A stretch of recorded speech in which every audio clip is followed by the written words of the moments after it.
Ramsha Khan of course. अस्सलाम वालेकुम। अस्सलाम वालेकुम, क्या हाल है आपके? मैं ठीक ठाक, आप बताएं। मैं तो बस हवाओं में उड़ रही हूँ। एक्साइटेड? बहुत excited. Not nervous at all? No, I am not nervous. मैं थी बट अब मैं नहीं हूँ। क्यों थी और अब क्यों नहीं है? क्योंकि बस अब रिलीज़ होने वाली है फिल्म और बस मुझे एक आई डोंट नो, मतलब वैसे ही रिस्पॉन्स बहुत अच्छा मिल रहा है माशाल्लाह। तो अल्हम्दुलिल्लाह, तो इस वजह से मैं नहीं हूँ। आई नो, इतने अरसे से आप उस पर लगे हुए होते हैं और फिर आप वेट कर रहे होते हैं कब वो आपको फाइनली नजर आए और फिर वो you counting the minutes you know and you like बस अब आ जाए और मुझे लोगों का रिस्पांस पता चल जाए या मैं खुद फाइनल एक चीज़ देख लूँ एग्जैक्टली। मुझे यही अब है, इसी चीज़ का मैं वेट कर रही हूँ कि मैं खुद देख लूँ अब। और हमने हालांकि हमने बहुत मतलब क्योंकि Pasoodi was the last short film जिन्होंने हमने शूट की है, तो वो तो मतलब जैसे शूट की है फिर पता चला है अगले महीने अब रिलीज हो रही है। मैंने कहा अच्छा चलो ये सही है। Roller coaster ride exactly. लेकिन अच्छा है जो भी है, मतलब अभी आपको मैं आपसे ये कह रही थी कि it's you know like 3 films हैं, 3 डिफरेंट जॉनरास हैं, 3 डिफरेंट फ्लेवर्स हैं। वही बात होगी कि एक नहीं पसंद आई तो 2 तो आ जाएंगी पसंद इंशाल्लाह। 2 नहीं पसंद आई इंशाल्लाह 3 आएंगी hopefully. Exactly, either way it's a win win situation for all of us. और मैं भी आपको जैसे कह रही थी कि आप लोगों का एक रिस्पॉन्सिबिलिटी है कि आप अच्छा कंटेंट करें, लेकिन आई थिंक ऑडियंसेस की भी रिस्पॉन्सिबिलिटी है जो इस वक्त हमारे ऊपर आती है कि जब इतने अच्छे नामों के साथ एक कास्ट आ रही है जिनका काम आपने जब भी देखा है अच्छा है, तो हमें एक चांस तो उनको जरूर देना चाहिए। मुझे बिल्कुल देना चाहिए, एग्जैक्टली। एंड इंशाल्लाह लोग देंगे भी, क्योंकि देखिए ना अब हम लोग इतने बड़े बड़े नाम हैं साथ में, बिल्कुल। और महविश हयात जैसी मतलब फिल्म एक्ट्रेस हैं, वहाज हैं, शहरयार हैं, हिरा हैं, मानी हैं, तो इनमें से मानी, शहरयार एंड महविश तो फिल्म के लोग हैं, उनको तो देखने आ जाएंगे। ट्रू। साथ में वहाज को भी देखने आ जाएंगे, बची मैं और हिरा हमें भी देखने आ जाएंगे। नहीं आप लोगों को भी फ्रंट रो पे ही देखने आ रहे हैं, फ्रंट पे ही आप लोग, ऐसे नहीं कहें। अच्छा, मैंने आपका वो BTS देखा, आपका और शहरयार का वो गाने का, बड़े मजे का था। I really liked it. Really? या was it not fun? It was fun. लेकिन वो BTS में स्पेसिफिकली क्योंकि मेरी तबीयत बहुत ख़राब थी और मैं मतलब सब लोग इतना जल्दी सीख रहे थे क्योंकि सब इतने अच्छे डांसर्स हैं और मैं ज़रा वो टेंशन में थी कि अच्छा इसको ऐसे 1 2 3 1 2 3 दिमाग में मेरे हो रहा था। अभी भी रमशा ना बोलते हुए भी रमशा 1 2 3 4 5 ये हो रहा था। तो लेकिन वो बड़ा आप लग रही थी that you were really engrossed and you were trying to pick up the steps. Yeah, my concentration level was it was very obvious that you like BTS बनाओ, कुछ करो, मैं अपने स्टेप्स पे फोकस मैं का कोई एंगल्स कुछ नहीं, मैं अजीब भी लग रही हूँ कि मुझे अपने स्टेप्स याद करने हैं। अच्छा, तो script, why did you say yes to this script? I said yes to the script because एक तो it's very filmy, बहुत फिल्मी सी एक क्यूट सी कहानी है और फिर इसमें डांस भी है, कहानी जो है लाइक लार्जर देन लाइफ, तो I just wanted to be a part of that कि मुझे थोड़ा सा एक्सपीरियंस मैं कर लूँ कि एक्चुअल फिल्म मतलब जो 2-2.5 घंटे की फिल्म होती है वो कैसी होती है। तो दैट इज़ वेल ऑल्सो वासे भाई ने लिखी है, one can not miss on that.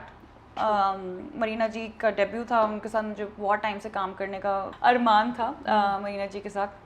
And then I also wanted to work with Shahryar, and then also like इन्होंने एंथोलॉजी वाली जब बात मुझे बताई कि it's an experiment और वो सब चीज़ें, तो मैंने कहा I want to be a part of this। एक अलग होने जा रहा है हमारे मुल्क में, तो क्यों ना। और जब भी लिखा जाएगा तो आपका नाम आएगा, the first anthology movie of Pakistan, Ramsha Khan was part of this। अच्छा, मुझे बताएं रमशा, रिसेंटली क्या कुछ अरसे से आपके जो प्रोजेक्ट्स हैं वो इंटेंशनली हुआ या अनइंटेंशनली हुआ, उसमें आपके characters always have a message, तो यहाँ पे भी हम यही देखेंगे, Rumaisa is representing thought process 100%। जी बिल्कुल, Rumaisa is she is going to be a hope, not just Rumesa, I think the whole story will have a message. I think तीनों ही कहानियों का ये है सिलसिला, तीनों कहानियों में ही you can take something home with you, you know। तो इसमें जो है वो हमारी आजकल की बच्चों के लिए, आजकल की जो लड़की है वो है Rumaisa, she is a modern day girl and you know she has a passion for singing and she just wants to follow her dreams। और किस तरह फिर वो पसूड़ी पढ़ती है और उस पसूड़ी के बाद जब चीज़ें थोड़ी सी थम जाती हैं, वो मैसेज बहुत इम्पोर्टेंट है हमारे लिए, हमारे लोगों के लिए। So ये फाइनली क्या एक चिक फ्लिक है? पाकिस्तानी फीमेल्स के लिए? Well, it's more of a, it could be a chick flick. I think सारा burden comedy का ज़्यादातर शहरियार पे है, and he did so well. तो देखें बस, it could be a chick flick, yeah. Shahryar नहीं है, लेकिन मुझे लग रहा है शहरियार का कैरेक्टर भी बड़ा इंपॉर्टेंट है, बिकॉज वही बात है ना, सोसाइटी में वुमेन या गर्ल्स कुछ भी करना चाहें, support from around them specially men has to come. Exactly. और मुझे लग रहा है कि शहरियार का कैरेक्टर वो है जो बड़ा अच्छा रोल मॉडल होगा for young boys and for men in our society. 100%। Shahryar के कैरेक्टर का नाम सलमान है, और मैं कहती हूँ सलमान जैसा बंदा होना चाहिए हर किसी की ज़िंदगी में, और या किसी की फैमिली में। ओके, सो रुमैसा कौन है? रुमैसा के कुछ कैरेक्टरिस्टिक, क्या ब्रीफ दी थी आपको मरीना जी के साथ जब बैठी तो कैसे बोला उन्होंने, क्या कहा, कैसे परफॉर्म करो, कोई चैलेंज था? A little bit that you want to share with us the process जिससे आपने रुमैसा को क्रिएट किया अपने जहन में और फिर परफॉर्म किया।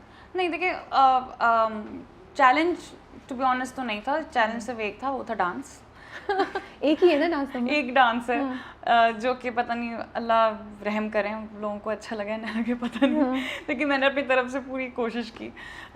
वैसे जो कैरेक्टर है I could relate to it a lot, तो it wasn't really challenging for me. Also 6 दिन की शूट थी, उसमें आप मतलब क्या, and it's a rom com, तो मुझे लगता है अब मेरे दाएं हाथ का खेल बन चुका है। लेकिन एज सच कोई चैलेंज नहीं था। रुमैसा भी मैंने जैसे बताया कि मॉडर्न डे लड़की है, and she has a passion and she has dreams that she wants to like follow, and she is got a lot of achievements अपनी ज़िंदगी में, जो उसको चीज़ें हैं जो अचीव करनी है उसने। और वही बात है, मैं ज़्यादा डिटेल दूंगी तो वो पसूड़ी की पसूड़ी खुल जाएगी। ठीक है, हम ज़्यादा डिटेल नहीं मांगेंगे, but anything that you could connect with Rumaisa personally? यही चीज़ मैंने अभी भी पहले बोला था किसी को, कि the fact that she wants to follow her dreams, and the fact कि उसके पास उसके एक सपोर्टिव फियांसे है और सपोर्टिव फ्रेंड्स हैं, वो I could relate. Supportive fiancé नहीं है मेरा, लेकिन सपोर्टिव फ्रेंड्स हैं, हो जाएगा इंशाल्लाह जो अल्लाह की मर्जी, लेकिन सपोर्टिव फ्रेंड्स हैं। मतलब भाई होगा ना इंशाल्लाह, इतना क्यों, इतने उससे क्यों बोला ना, दुखी इतनी दुखी दास्तान क्यों है? होगा तो हो जाएगा, बस कर लेंगे चुप करके। इतनी नहीं मुझे आप लग रही, कर लेंगे चुप करके, और होना भी नहीं चाहिए। नहीं ऐसा नहीं होना चाहिए, बिल्कुल नहीं होना चाहिए, बट जब सही वक्त होगा तो उस पे हम आते हैं थोड़ी देर मूवी खत्म करके। मूवी के साथ बैठी हूँ और शादी पे बात ना हो सकता है। देखिए मैंने नहीं लाई है टॉपिक, क्या आप लाएंगे? ये तो है। बट सो हम कैरेक्टर की बात करते हैं। How was, this is the first time Shahryar के साथ आप काम कर रहे हैं, बट मुलाकात तो पहले हुई होगी शहरियार से? आई थिंक हार्डली एक दफ़ा हुई होगी हमारे कोई इवेंट्स पे, लेकिन अजीब सी बात यह है कि इस फिल्म से पहले कोई 2 महीने तक मुझे कोई 4 स्क्रिप्ट शहरियार के साथ ऑफर हुई हैं। ओके। और ये मेरे कभी नहीं हुआ है कि यूजुअली होता है कि एक हीरो के साथ होता है, अच्छा ठीक है, फिर दूसरे तीसरे, मुझे बैक टू बैक शहरियार के साथ स्क्रिप्ट्स ऑफर हुई हैं ना। उससे ये क्या, फिर मुझे पसूड़ी मिल गई, मैंने कहा अच्छा चलो एक कर ही लेते हैं। चलो बाकी कुछ समझ नहीं आ रहा, बट ये तो समझ आया और कर ही लेते हैं ना। मैंने शहरियार से जब मिली रीडिंग सेशंस के, तब मैंने कहा कि एक अजीब सी चीज़ ये हुई है कि अचानक से हर जगह से, मतलब हर प्रोडक्शन हाउस से शहरियार।